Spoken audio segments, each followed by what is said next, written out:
Hey everybody, and welcome back to History Student Reacts. Today we're going to be watching Napoleon's Marshals Part 2 by Epic History TV. So those of you who've seen my videos before might have noticed a bit of a location change. To put it simply, basically I'm moving and I'll be in a couple of different locations over the next month and a half, but I will do my best to continue bringing you the content that you enjoy. Anyway, I'm excited to get into part 2 of Napoleon's Marshals. Part 1 was really interesting. It was technically, those at the bottom of the pack, but generally it was marshals who didn't serve actively under Napoleon or only served a little bit and were sort of known or made marshals for other reasons. Now we're getting into the second group. If you guys enjoyed this video, I'd appreciate it if you check out my Patreon, which is linked down below. And without any further ado, let's jump into this reaction.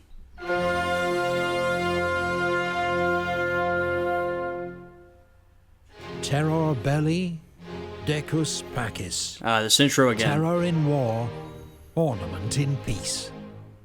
The words inscribed on every French marshal's baton. In France, the title of Marshal or Maréchal goes back at least to the 13th century. It represents the highest possible position of military authority. Authority symbolized by a marshal's baton. The title was... I mean, we saw this intro last time, but I do think it's interesting that we have this item to symbolize this position. I actually like it, to have the ornamentation, this special object that you're given when you attain this rank.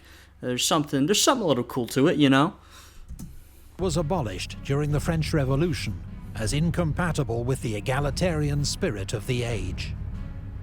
But in 1804, Napoleon founded a new empire and restored the ancient rank. This is Epic History TV's guide to Napoleon's Marshals.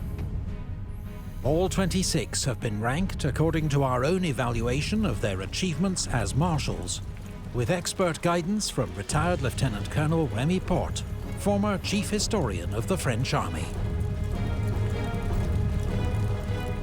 So far, we've met Marshals Perignon, Brune, Serrurier, Kellerman, Grouchy, Moncey, Poniatowski, and Jourdan.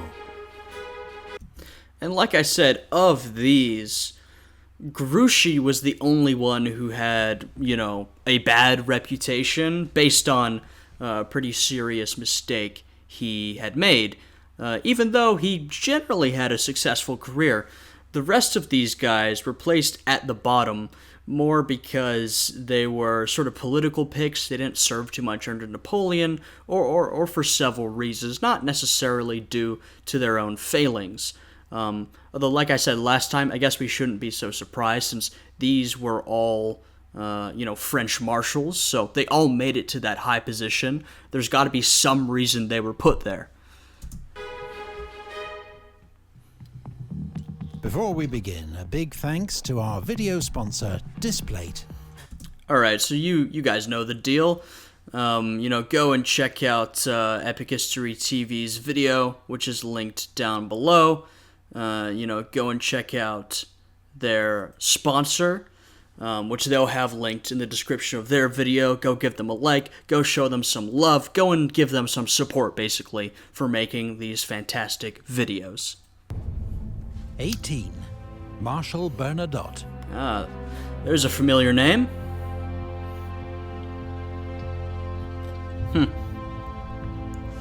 Bernadotte enlisted in the French Royal Army aged 17 and proved a model soldier, rising to become the senior non-commissioned officer in his regiment in just 10 years. The French Revolution and active service opened the door to rapid promotion. He was made an officer, and thanks to exemplary leadership and courage, rose in rank from captain to general of division in a single year. And I mentioned this last time, but, a man like Bernadotte, a talented guy, professional soldier, son of a lawyer, so a middle-class bourgeois individual. This was just the type of person that would have risen through the ranks during the French Revolution. From a middle-class background, that was ideal. He had drive, he had talent, all these positions opening up, either because, the egalitarianism of the French Revolution, opening positions up to everybody, well, every man who could make it, or because their former occupants, the nobles who once occupied these positions in the military, had their heads sliced off. That also opened up a lot of job positions. But, and we saw this in the last video, this was exactly the kind of guy who would really succeed during the revolution. Not even Napoleon rose through the ranks as quickly. He particularly distinguished himself at Fleurus, leading an attack that helped secure Jourdan's famous victory. As a professional soldier and ex-sergeant major, Bernadotte insisted on the highest standards of discipline and conduct from his men. Okay. He even fought a duel with his own chief of staff, whom he accused of taking a bribe. In 1797, Bernadotte was transferred to Italy, where he served under Napoleon's command for the first time. By this stage, both men had brilliant reputations, but despite a good first meeting, a clash of styles and jealous rivalry soon emerged between them. What's more, Bernadotte had immediately got on the wrong side of the future Marshal Berthier, Napoleon's chief of staff, by arresting one of his friends for insubordination. Seems like Bernadotte took the rules very seriously and was very invested in discipline, and I can respect that. But in the military or similar organizations where there's a lot of camaraderie, sometimes being too harsh on the rules can make you more enemies than friends. People will get upset that you punish their friend or their relative, and that may not necessarily be beneficial for your career, though I do respect sticking to one's principles, if that's what he was doing, of course. In 1798, Bernadotte married Napoleon's ex-fiancée, Désirée Clary. Oh, wow. Her sister Julie was married to Napoleon's brother, Joseph. Some family ties. Bernadotte was now family. But when Napoleon asked Bernadotte to support his coup of 18 Brumaire, he refused, though he did not actively oppose it. Napoleon suspected Bernadotte of conspiring against him, but the Clary sisters helped to keep the peace. Throughout this period, Bernadotte held key posts. I was going to say, it seems like Bernadotte was a rather influential figure on his own, during and before Napoleon's rise to power. Of course, we come to know him for serving under Napoleon, but, it seems like he had his own influence. As Minister of War in 1799, Commander of the Army of the West in 1800, and Governor of Hanover in 1804, proving highly effective in each role. That year, Napoleon made Bernadotte a marshal, and he commanded First Corps at the Battle of Austerlitz, playing a relatively minor part in the Emperor's great victory. Nevertheless, he was rewarded with the title Prince of Pontecorvo. Nice. But his relationship with Napoleon remained difficult. In 1806, as Napoleon took on Prussia, Bernadotte was blamed for failing to support Marshal Davout at the Battle of Auerstedt, and was nearly court-martialed. Though Bernadotte partly redeemed himself with a vigorous pursuit of the beaten Prussians. The next year, he missed the Battle of Eylau after his orders were intercepted by the Russians, and a gunshot wound to the neck meant he also missed the Battle of Friedland. That's a risky one. First Corps passing to General Victor. When war resumed with Austria in 1809, Bernadotte was given command of the 9th Saxon Corps. On the evening of the first day at the gigantic Battle of Wagram, his troops were in heavy fighting with the Austrians. But dressed in white, like the Austrians, they came under devastating friendly fire, panicked and routed. The next morning, Bernadotte pulled his men back without orders, and when they later retreated again, he and the Emperor exchanged sharp words on the battlefield. Okay. Oh, and I suppose we're about to hear those sharp words. I guess we can really see that the rivalry between them and the dislike continued through Napoleon's rise to power. I mean, Napoleon's emperor at this point, and Bernadotte is still willing to act without orders, which, I mean, of course any commander would hate, but particularly Napoleon, who wants to be in control of everything himself because he's the best. This has got to be especially frustrating for him.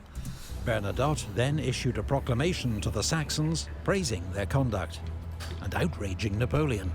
I'm sure.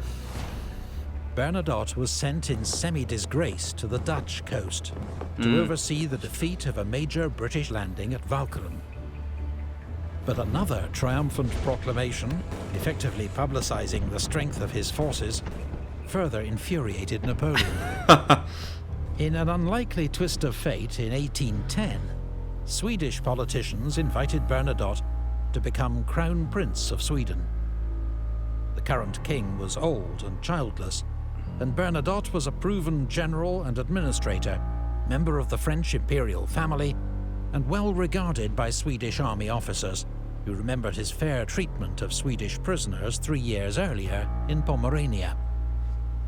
Napoleon was at first I'm just curious if there was more to that decision, because, of course, hearing about this in the main series, I was very confused how Bernadotte ended up in that position, and I suppose those reasons make sense. I mean, they make perfect sense, but I wonder if any of you have any further information. Did Bernadotte have any other ties to Sweden? Was there, any other particular reasons they would have chosen him over anybody else who was of high rank and had some royal relations, or not? I'm just curious if there's anything more to that decision, because it's a pretty major one. It's a pretty major decision to make. Amused, remarking that he could think of other marshals who were better qualified, but he did give his assent, even when Bernadotte made it clear that as Crown Prince he would pursue Swedish interests. He was true to his word.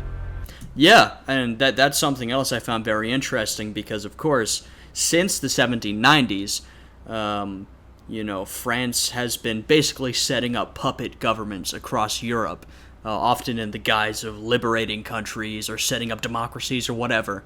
But they're basically setting up puppet governments. And Napoleon does that even more explicitly, putting his relatives in charge of monarchies throughout Europe. And so when I first heard about this, the immediate assumption was that this was one of those, that Sweden under Bernadotte would be a puppet of France.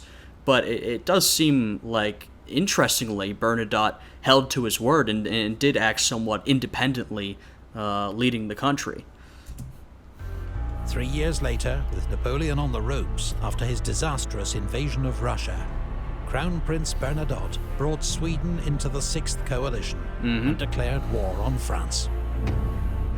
With his insider knowledge, he helped the Allies to devise the Trachenberg Plan, a strategy for defeating Napoleon in Germany by avoiding battle with Napoleon himself and targeting only his marshals. Very intelligent plan and very effective. And I do remember asking at the time about, and in later videos we saw that there was more subterfuge amongst the French forces, particularly when Napoleon returned from exile. I was wondering if there was a sense of betrayal. But, and this is why I'm enjoying this, they're giving us some of the background that we didn't see in the main series. We can see that there was a tense relationship between Bernadotte and Napoleon. Basically from the beginning, they had this sort of rivalry. So, maybe, I'm sure Napoleon was pretty pissed at him, but maybe there weren't these, personal hard feelings between them, since they had quarreled so much in the past. In September, Bernadotte defeated former comrades Marshals Oudinot and Ney at Dennewitz. 5 weeks later, he played a major role in the great Allied victory at Leipzig. Bernadotte's legacy would prove the most lasting of any of Napoleon's marshals. The royal house of Bernadotte sits on the Swedish throne to this day. Wow, long-lasting. Bernadotte was labelled a traitor by Napoleon's supporters, though not by Napoleon himself. He was unquestionably a gifted soldier and administrator. But his personality clash and long-running feud with the Emperor meant he was never a great marshal. Yeah, I do wonder if anyone has any info on this. How was Bernadotte leading Sweden? Because, he became the king, it appears, in his dynasty, would rule Sweden until this day. I mean, I know, Sweden is a modern democracy, so the modern family probably doesn't, the royal family probably doesn't have that much sway, but I do wonder, how did he and his descendants govern, particularly him? Maybe some of you have some info on that. 17. Marshal Augereau. Augereau. Interesting. Augereau had, by his own account, an eventful younger life, serving at various times with the French, Russian and Prussian armies, deserting or being kicked out of all three in dubious circumstances. Interesting. He briefly earned a living in Dresden as a fencing master, with a feared reputation as a duelist. He embraced the French Revolution and joined a volunteer cavalry regiment known as the German Legion, before holding various staff and training roles where his experience in the regular Prussian army proved valuable. Promoted to general, Augereau served in the Eastern Pyrenees, where his flair for tactics and bold, decisive action helped win a series of victories over the Spanish. Nice. Later serving in Italy under Napoleon, Augereau proved a highly effective divisional commander. The future emperor's reports were glowing. Strong character, firmness, energy, has the habit of war, liked by his men, and lucky. In 1796, Augereau played a leading role in Napoleon's victories over the Austrians at Castiglione and Arcole. In fact, the painting of Augereau's heroism at Arcole Bridge long predates the more famous version by Vernet, in which Napoleon takes center stage, and is an even greater work of fiction. Augereau, so he was with Napoleon from fairly early in Napoleon's career. I think, that makes sense given we're talking about Napoleon's marshals, those who have been with you from the beginning and stayed loyal, which I assume Augereau did. I mean, maybe we'll see that he didn't. Of course, those would be some of your most trusted men, your most trusted subordinates, especially when you get into this high position of power. As emperor, for example, you need to know who to trust. Augereau's standing among fellow generals, however, was damaged by an enthusiasm for looting to rival General Brune. Not great. Others were irritated by his loud and boastful manner. Augereau was known to be a reliable Republican, and in 1797 Napoleon sent him to Paris to be the military muscle for the coup of 18 Fructidor. This was an army-backed purge of pro-royalist politicians threatening to restore the French monarchy. A brief spell in charge of the Army of the Rhine demonstrated that Augereau was not suited for high command. Isn't it interesting, and I think we can notice this in the last episode as well, that, we have a lot of these Republican figures, a lot of these men who were active in the Revolution, who decided to side with Napoleon and stay with him, a lot of them, as he became a tyrant. There's a negative connotation to that, but, an absolute monarch, an emperor. He had absolute control. That is obviously diametrically opposed to a democratic, revolutionary attitude. And of course, as we saw, Napoleon purposefully wanted to keep continuity with the revolution. I think it kind of shows you that by the mid to late 1790s, people were so disillusioned with the governments of France, as France kept cycling through corrupt governments that would be overthrown and couped and mismanaged, that they were willing to turn to Napoleon to keep the dream of the revolution alive, even though, in retrospect, we can sort of see the distinction between Napoleon, who would become emperor, and some of the more democratic roots of the French Revolution. Yeah, it kind of shows us how far we've come. It's an interesting trend, to say the least. as his unruly entourage and obsession with plunder caused chaos at headquarters. As a Republican, Augereau initially opposed Napoleon's seizure of political power. Okay, interesting. So Augereau was one of the few who opposed Napoleon on Republican grounds, because we've seen a lot of revolutionaries who just went right along with him. But it seems like Augereau would come around eventually. But soon sensed which way the wind was blowing, right, and pledged support. Of course. Created a marshal in 1804, status, wealth, and declining health served to mellow Augereau's behavior. He commanded 7th Corps in the 1805 campaign, but was held in reserve and missed the great battles of Ulm and Austerlitz. The following year, he was in the thick of the fighting at Jena, leading 7th Corps against the Prussian southern flank.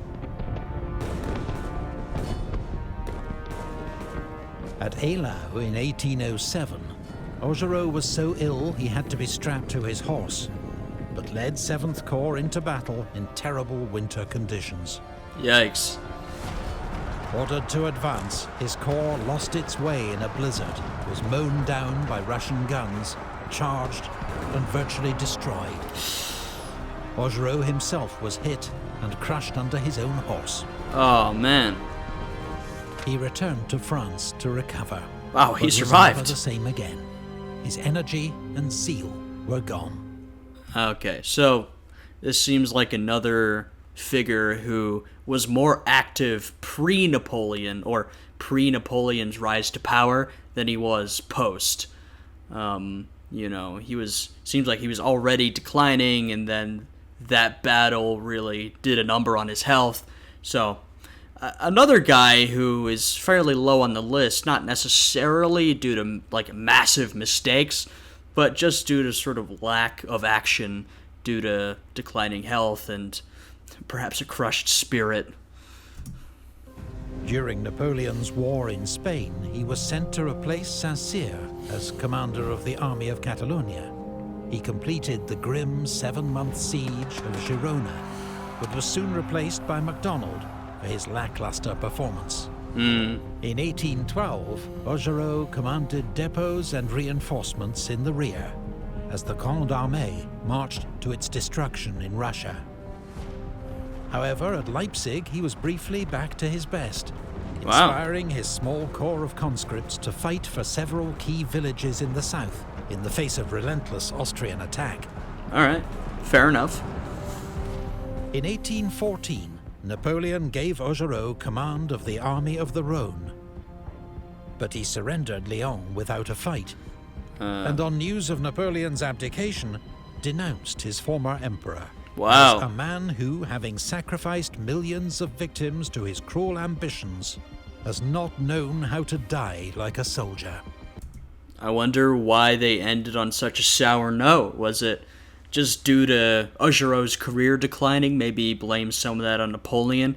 Maybe he was just trying to save his own skin. I wonder why he would go on to denounce him. When Napoleon returned from exile in 1815, Augereau proclaimed his loyalty once more. But the emperor was not interested. Yeah, Augereau fair enough. was stripped of his baton and died the next year. Yeah. It's kind of a sad way to go out, but, you denounce Napoleon once, he comes back. It's fair enough that he wouldn't necessarily take you right back in, though, like I said, I do still wonder why he decided to do that. I'm sure there could have been multiple reasons. Anyway, on to the next Marshal. 16. Marshal Lefebvre. Lefebvre. Okay. More high praise from Napoleon? François Lefebvre was a sergeant with 16 years' service in the elite Garde Française when the French Revolution broke out. Okay. When the Guard was disbanded, he became an officer in the Paris National Guard and received the first of many wounds protecting the royal family from an angry mob. Every inch the soldier, the Revolutionary Wars brought Lefebvre opportunity for active command and rapid promotion. In just 2 years, he rose from captain to general. establishing a reputation as a formidable divisional commander, a good tactician, brave, energetic, and attentive to the needs of his men. So this is another one of those figures who, rose as a professional soldier. And what I mean by that is that we've seen some of these guys who got really involved in politics and the military during the Revolution. They had a passion for that. That's why they really got involved and started rising through the ranks. But there's another group of guys, including Lefebvre, who were professional soldiers. They basically kept their head down, did their job, did it well, and that's how they rose through the ranks. Less politics, more just doing their job well, regardless of their political positions. His chief of staff, the future Marshal Soult, acknowledged that he learned much from Lefebvre's example. Okay, nice. In 1799, Lefebvre commanded the Paris military district. Not much impressed by politicians. When Napoleon asked him to support a coup, he was all for it, declaring, "Yes, let's throw the lawyers into the river." Okay. So my read of him being a professional soldier who kept his head down and did his job was pretty accurate. This is a certain type of individual who is not interested in politics and the whims of politicians. And so it very much makes sense why he'd be on the side of someone like Napoleon. We can sort of see some of Napoleon's charisma there because he managed to appeal to men like this, to the general public who were tired of their government, and even to some, pretty passionate revolutionaries and former Republicans. In 1804, Napoleon made Lefebvre an honorary marshal. Honorary because Napoleon assumed Lefebvre would prefer a quiet life in the Senate after a decade's active service with the scars to prove it. But he'd underestimated Lefebvre, who pleaded for a frontline role. So the Emperor gave him command of the Imperial Guard Infantry for the Jena campaign. I respect that. The next year, Lefebvre commanded the siege of Danzig, inspiring the troops of 10th Corps by leading one counterattack in person. After the successful conclusion of the siege, Napoleon awarded Lefebvre the title Duke of Danzig. Lefebvre's record as a corps commander was mixed. In Spain, he exasperated Napoleon by twice ignoring orders. But in 1809, when Archduke Charles of Austria launched a sudden attack on Bavaria, Lefebvre's Bavarian 7th Corps was crucial in slowing the enemy advance. Okay, so, like they said, mixed. And to judge those 2 times he ignored orders, I would have to specifically know what decisions he made and why he made them. Though, to be honest, if Napoleon was annoyed with them, I'm probably going to agree with Napoleon. That guy might know what he's talking about. So, sort of a bit of a mixed record, but seemingly pretty good overall. Until Napoleon arrived to take charge. He was then given the difficult task of suppressing a popular revolt in the Tyrol, led by Andreas Hofer, which he achieved despite some early setbacks. For the invasion of Russia, Lefebvre commanded the infantry of the Old Guard. During the retreat from Moscow, the 57-year-old Marshal insisted on marching on foot at the head of the Guard all the way. At the end of... Yeah, that is a respectable decision, and I'm sure that's a decision that won him a lot of loyalty from the people he led, Sort of the very basic principle of, look, if you're asking someone else to do something, you should also be willing to do it. That's a marshal who was willing to march alongside in front of his men in the harshest, most difficult conditions imaginable. So, a lot of respect for that. Of the retreat, he was devastated to learn that his son, a 27-year-old general, was among nearly 100,000 men who had not survived the march. That's terrible, He had man. been Lefebvre's last surviving child, of 14. Jesus, that's horrible. After a year recovering from exhaustion and grief, Lefebvre returned to lead the Old Guard one last time in the defense of France, and was in heavy fighting at Montmirail and Montereau. But in April 1814, he was one of the marshals who confronted Napoleon with the reality of his position. I mean, Lefebvre seems like a practical guy, at least what I'm getting from him, so I'm not surprised that he would be one of the ones to basically tell Napoleon that, look, it's over, man. I'm sure he saw what was coming, and he understood the situation that he was in, Napoleon was in, France was in, so that's not all too surprising. And forced him to abdicate. Lefebvre and his wife, an ex-washerwoman turned duchess, Wow. were famous for their lack of airs and graces, for honest, blunt speech, and for always helping out old comrades. Not surprising. When a friend commented on Lefebvre's wealth and titles, the Marshal invited him into the courtyard. "I'll have 10 shots at you with a musket at 30 paces, he told him. "If I miss, the whole estate is yours." When the friend declined, Lefebvre added, "I had 1,000 bullets fired at me from closer before I got all this." Jeez, wow. Lefebvre was too exhausted to take an active role in the Waterloo campaign. I mean, fair enough. Seems like a very hard-scrabble, hard-working guy who managed to make it to the top through not necessarily natural talent, but through basically his hard work, his drive, his determination. So, if I'm reading that correctly, I have a lot of respect for that. Though he accepted a role as a senator under Napoleon, which led to a brief period in disgrace when the Bourbons returned. His rank and honours were restored to him a year before his death, in Nice. 1820. 15. Marshal Mortier. Okay, interesting quote. Edouard Mortier was from a prosperous middle-class background in northern France. When the French Revolution began in 1789, he volunteered for the National Guard, a new middle-class militia charged with preserving order and defending against counter-revolution. When war broke out with France's neighbours, Mortier's unit was sent to the front. Standing 6'4", Mortier was conspicuous for his height and bravery. 6'4", that's tall today. Think about back in 1789 or the 1790s. I don't know the statistics, but people on average were much shorter than they are today. So he must have seemed like a giant to them. And he would seem tall to many of us today. So yeah, he would have seemed massive. He would have really stuck out. Being wounded twice and winning praise from his commander, the future Marshal Lefebvre.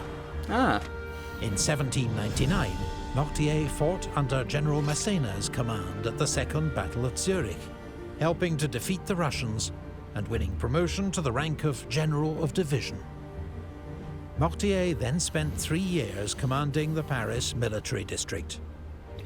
His efficiency impressed the new First Consul, Napoleon Bonaparte, who chose him for an important mission in 1803, the occupation of Hanover, a German state belonging to the Hanoverian kings of Britain, with whom France was, once more, at war. As Mortier always. carried out this assignment with tact and diplomacy, ensuring the occupation was unopposed. This delighted Napoleon, who rewarded him a year later with the rank of Marshal. Following Napoleon's victory over the Austrians at Ulm in 1805, Mortier and his new 8th Corps led the pursuit of the retreating Russians, but became encircled by a much larger force at Durenstein. Mortier fought his way out of the trap with a nighttime bayonet charge, a remarkable escape, but his corps suffered heavy losses. Yeah, I mean, that's unfortunate, very brutal, but once again, he is proving his bravery, at the very least. He clearly has a lot of courage, which, is pretty important for someone in his position. Mortier and 8th Corps were in a supporting role for the Jena campaign of 1806. But the next year at Friedland, His corps played an important role holding Napoleon's left wing, as the Emperor inflicted a devastating defeat on the Russians. Mortier was... The thing is with a lot of these marshals, and I think this might change as we get towards the best of the best, but so far, with a lot of these marshals, like the mistakes or failures have often been them diverging from Napoleon's orders. They don't do what Napoleon says, and something goes wrong. And their successes have been, playing their assigned role within Napoleon's plans, doing what Napoleon has ordered them to do. Now, doing it with bravery and courage and determination, sure, but still, following Napoleon's orders, which is, I think a testament to sort of the brilliance of Napoleon. It's kind of like, look, Napoleon's got everything planned out. Do what he says, and we'll find success here. Now, you have to do it well and do it with courage, but do what he says. And generally, if you diverge, you're going to cause problems. Makes sense given everything we know about Napoleon, but it's just sort of an interesting note.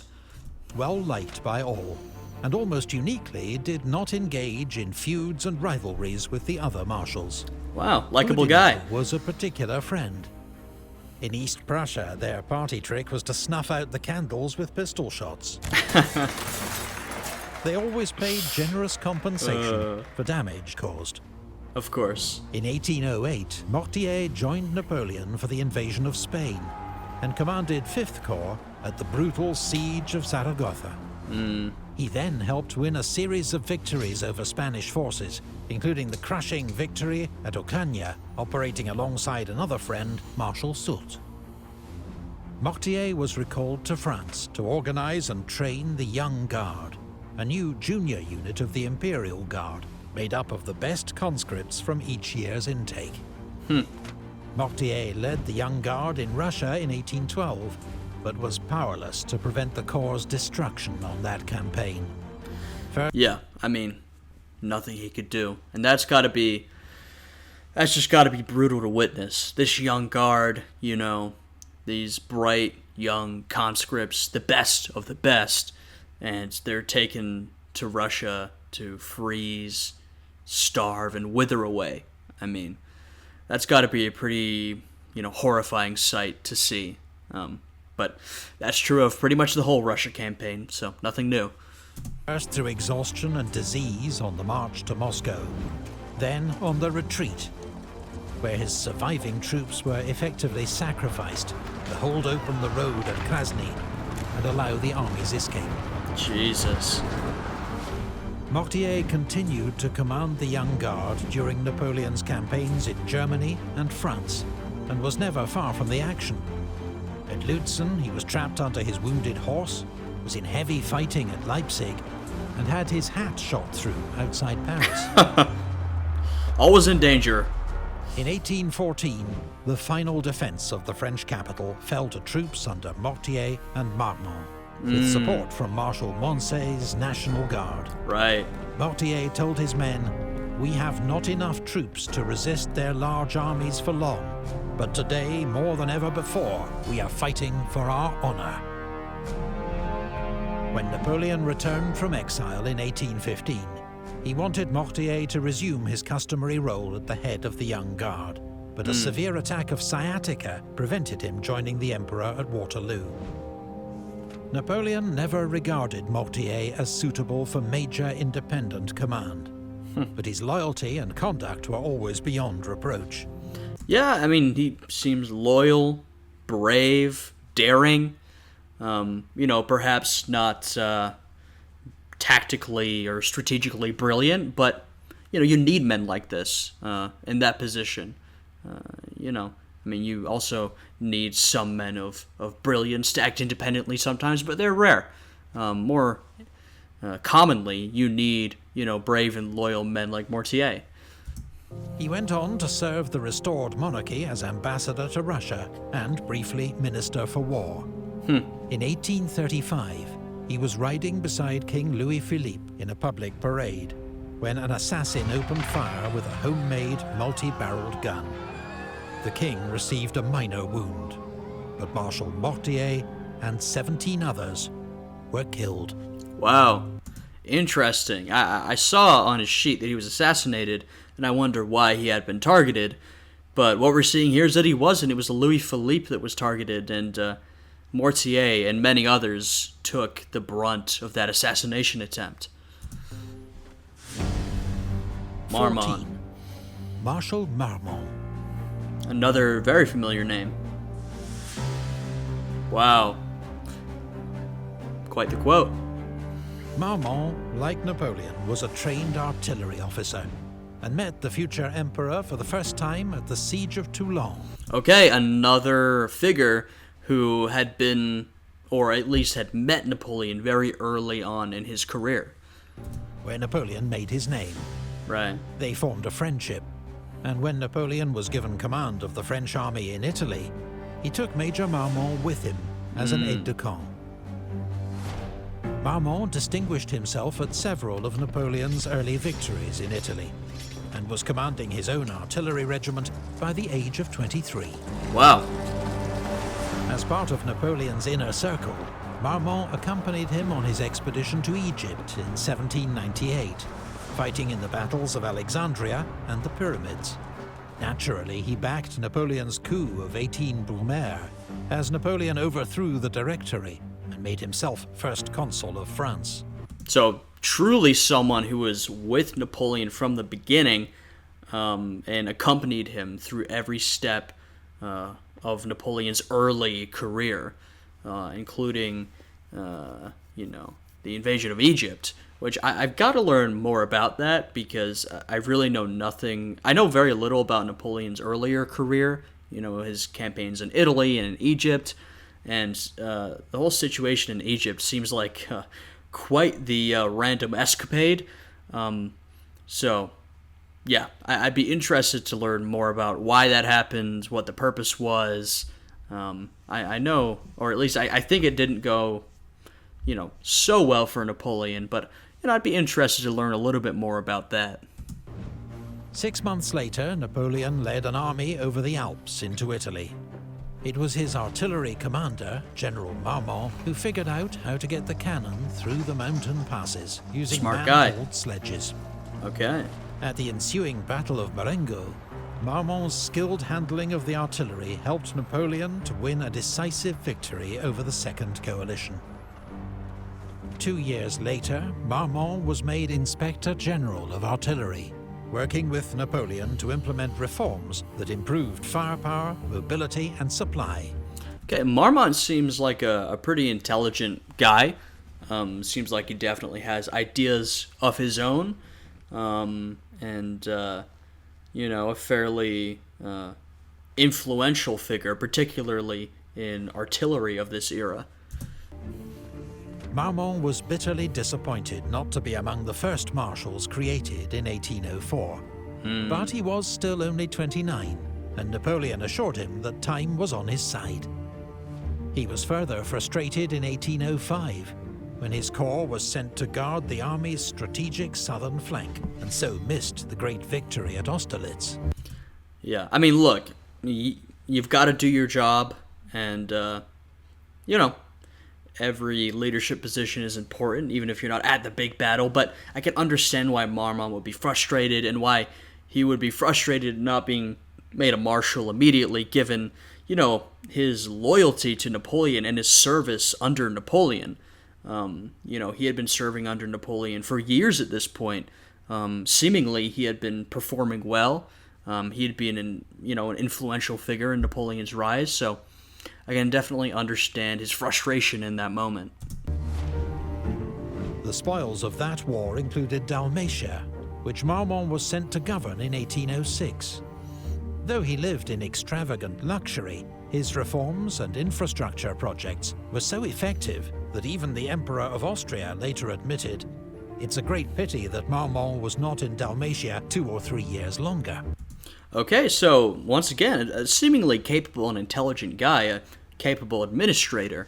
And for those who are unaware, as you can sort of see on the map, Dalmatia is much of what is modern-day Croatia. It's that coastline. That's mostly what it is.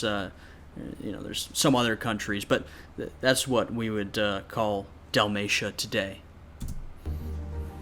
When war broke out with Austria again in 1809, Marmont marched north with 11th Corps to join Napoleon near Vienna. But at the Great Battle of Wagram, his troops remained in reserve, while the other corps were engaged in ferocious fighting. At last, an opportunity to prove himself came as Napoleon ordered him to pursue the retreating Austrians. But reckless over-enthusiasm nearly led to disaster at Znaim. A week later, Napoleon created 3 new marshals: MacDonald, Oudinot, and Marmont. MacDonald for France, it was said, Oudinot for the army, Marmont for friendship. Napoleon then rather undermined the moment by telling Marmont, "Between ourselves, you've not yet done enough to justify my choice." Oh, yeah, okay. I understand that they were close and that, Napoleon was probably just telling him how it was. He felt it was better to be honest to him, but, I mean, that was not the most tactful thing to say on Napoleon's part. That's got to be a pretty stinging remark to receive if you're Marmont. You're clearly an ambitious guy. You've just been given an opportunity to prove yourself, and, you haven't really succeeded. Even though you have a long history of successful service under Napoleon, you've finally been granted the position of Marshal, which you've wanted for a long time, and then Napoleon tells you that. That's, I feel like that would definitely hurt. His big chance came in 1811, when he was sent to Spain to replace Marshal Massena. But after a promising start, and some bold maneuvering against the British on the Douro River, he stumbled into disaster at Salamanca. Marmont himself was an early casualty of the battle, badly wounded by a shell burst and carried from the field. It's unfortunate. As Wellington routed his army. That's unfortunate, but the Duke of Wellington is a fearsome opponent. I will say that much. After convalescing in France, Marmont was back with the Grande Armée in 1813, as Napoleon battled to save his empire. He commanded 6th Corps throughout the campaign in Germany, fighting at Lützen, Bautzen, and Dresden. At Leipzig, he held the northern sector with skill and determination, making Blücher's Prussians pay a high price for the village of Möckern. Marmont played an important role in Napoleon's 1814 defense of France, shadowing Blücher's movements along the Marne River and guarding the road to Paris. But by now, he was showing signs of exhaustion and disillusion. At the Battle of Laon, he allowed his corps to be surprised by the enemy, with heavy loss. Not good. Napoleon's stinging criticism may have been the moment that ended Marmont's loyalty. Wow. He was the senior marshal in Paris when the Allies attacked on the... I like how throughout this part of Marmont they have set this up. The criticism, the frustration, they've done a good job of that. 30th of March. After a day's fighting and facing inevitable defeat, he negotiated the city's surrender. 5 days later, with Napoleon at Fontainebleau still planning to march on Paris, Marmont marched his corps over to the Allied lines and surrendered. Napoleon was shocked at this betrayal by one of his oldest comrades. He'd already been persuaded that he must try to abdicate in favor of his 3-year-old son. Now he accepted that he must abdicate without conditions. I will say in Marmont's defense, at that point, I do feel like the writing was on the wall, that it was pretty much over for Napoleon and the Grande Armée, Now, he definitely could have made a different decision, but, in his credit, just the context of the situation, it was not good for them. Things were pretty much coming to an end, regardless, I think, of whatever Marmont had decided to do. Whether Marmont acted to save lives, out of self-interest or spite, or a combination of all three, remains the subject of heated debate. I'm sure. We do know that he was well rewarded by the restored Bourbon king, and never forgiven by Bonaparte loyalists. As military commander of Paris in 1830, Marmont could not prevent the next revolution and had to flee France. Wow. That's quite a turnaround. He was, on the side of the revolution, though, he rose alongside Napoleon, who we've already talked about how there's, some tension between the initial revolutionary ideals and what Napoleon became, but later in life he would try to prevent another revolution, Interesting switch, though it was a change that many of those who survived the revolution and gained important positions would make. He spent the rest of his life in exile, becoming tutor while he was in Vienna to Napoleon's son, the Duke of Reichstadt. Wow. He was the last of Napoleon's marshals to die, in Venice in 1852. Bernadotte, Augereau, Lefebvre, Mortier, Marmont. 13 down, 13 to go. Join us for part 3, when we'll continue the countdown, coming soon. Okay, I'm excited. We are exactly halfway through. Presumably, we have 2 parts left, I think. However many parts we have left, we're getting into the top 50% of Napoleon's marshals. I'm definitely excited to see the best of the best, and in this video we got, I'd say, a lot more names that we saw often throughout the Napoleonic Wars series. Marmont, Mortier, Lefebvre, Bernadotte. I feel like we saw at least some of them pretty often, and Bernadotte would play, and Marmont would play a big role in the Napoleonic Wars, particularly near the end. Though, Marmont would go to the Allies, the coalition, and Bernadotte would lead Sweden, so both would end up separated from Napoleon. But yeah, this was a great episode. I had a lot of fun with this one. Like I said, I'm excited to continue the series. If you guys enjoyed this one, please leave a like, subscribe, and check out the Patreon. I hope you guys are all having a good day, and I will see you all again next time. Goodbye.